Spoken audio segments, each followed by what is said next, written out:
On a normal summer afternoon in Belfast, a 14-year-old boy left home on his bicycle. He planned to meet friends. A normal plan, a normal day. But within a few hours, something strange began happening. His bike appeared abandoned in the street. His phone was found somewhere else.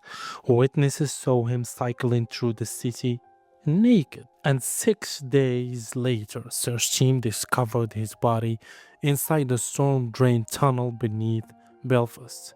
This is the story of Noah, and the inquest now trying to answer what happened in his final hours.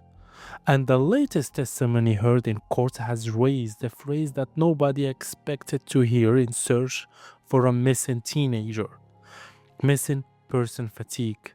Yeah, not exactly the phrase you want connected to a search for a 14-year-old boy.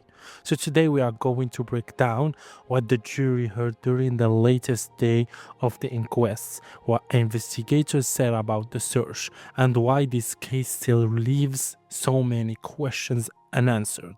And trust me, the deeper you go into this story, the stranger it gets. Noah lived in Belfast in Northern Ireland. He was 14 years old.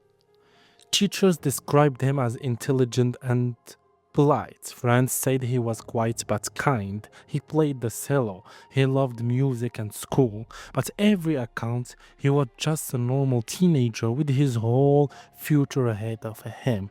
Then come June 21st in the year 2020. That afternoon, Noah left his home on his bicycle.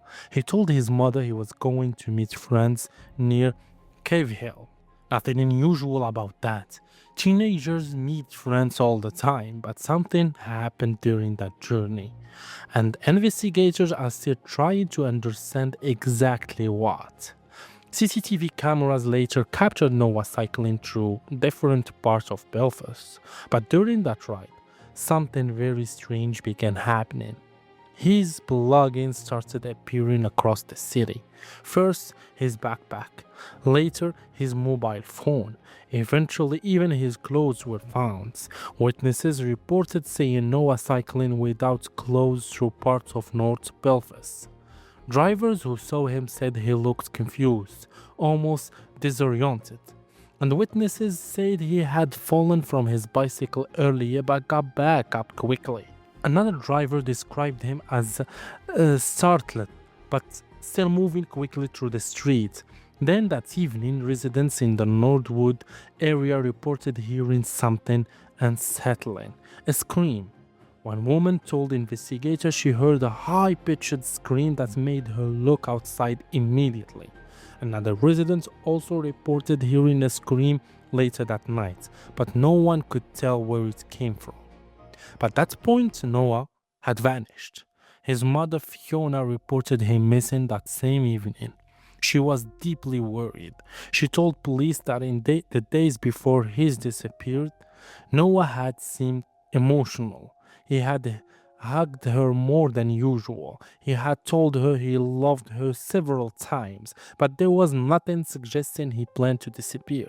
No goodbye message, no sign of running away. Nothing like that was discovered. So the search began. Police, volunteers, search teams, helicopters, drones, hundreds of people began searching across Belfast. The case quickly became one of the largest missing person searches in Northern Ireland. But the search itself was complicated. Large numbers of volunteers showed up to help. Sometimes so many people arrived that it became difficult to coordinate the effort safely. Search team has to manage crowds while also trying to focus on the areas where Noah might be. Days passed, still no sign of him. Then 6 days after Noah disappeared, search teams made a discovery. They entered a storm drain tunnel system near Northwood Road. Inside that underground pipe system, they found Noah's body. The post-mortem examination later concluded that the cause of death was drowning. But that finding did not answer the biggest question. How did Noah end up inside that underground tunnel? And why? Because the timeline leading to that location is one of the most puzzling investigators have ever faced. Fast forward to today. A formal inquest is now taking place in Belfast. An inquest is not a criminal trial. It's proposed is to establish the facts surrounding someone's death. Witnesses are called, evidence is examined, and the jury listens to everything before reaching conclusion. During the latest hearing, the jury heard important testimony from a police search advisor involved in the operation to find Noah, and what he told the court was surprising. He said that during the search, he believed there was only about a 5% chance Noah was inside the storm drain tunnel where he was eventually discovered. Think about that. The exact place where Noah was found was considered very unlikely during the search itself. The search advisor explained that investigator was focusing on areas where they believed Noah was more likely to be: streets, parks, nearby neighborhoods. There was nothing at the time clearly suggesting he had entered the underground culvert system. Eventually, search team did enter the storm drain tunnels, but the system was large and difficult to navigate. Parts of the pipe were dark and narrow. Some sections contained water. Search team had to move slowly and carefully through the tunnel. At one stage, investigators had already searched hundreds of meters of the pipe, but the area where Noah was ultimately found was farther along, in a section that was harder to access. Specialist rescuers eventually entered that part of the tunnel, and that is when they discovered him.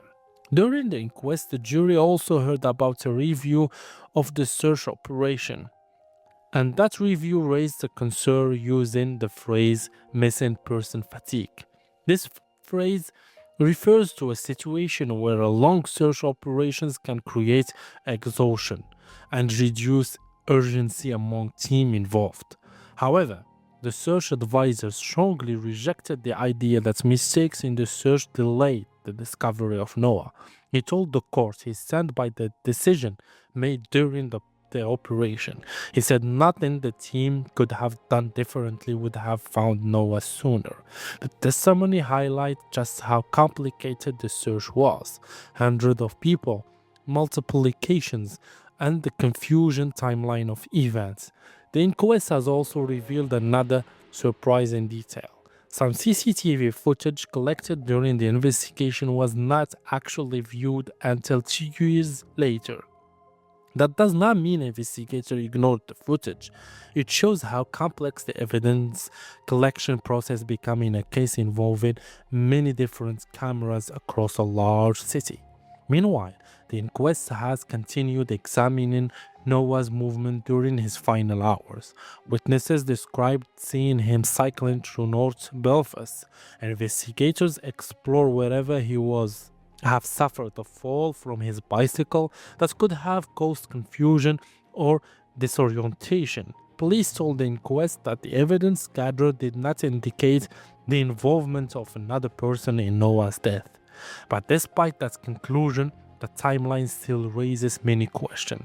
Why did Noah abandon his belongings across the city? Why was he seen cycling without clothes? And how did he end up inside the storm drain system where he was later found? Those questions are exactly what the inquest is trying to answer. For Noah's mother, Fiona, the search for answers has lasted years. She had campaigned publicly for transparency and information about what happened to her son. Community marches have taken places. People across Ireland and Northern Ireland have followed the case closely, because the death of a young teenager in such unusual circumstances left a deep impact on the community. Now the inquest continues. More witnesses are expected to testify. More evidence will be examined, and the jury will eventually deliver conclusions about the circumstances surrounding Noah's death. But even now, years after that summer day in Belfast, one truth remains clear. A 14-year-old boy left home to meet friends, and he never came back. The courtroom is now trying to understand how that happened, and wherever the answer finally brings some clarity to one of the most haunting mysteries in modern Irish true crime. If you want fast updates on Irish true crime, subscribe. We cover everything before it hits mainstream headlines. Thank you.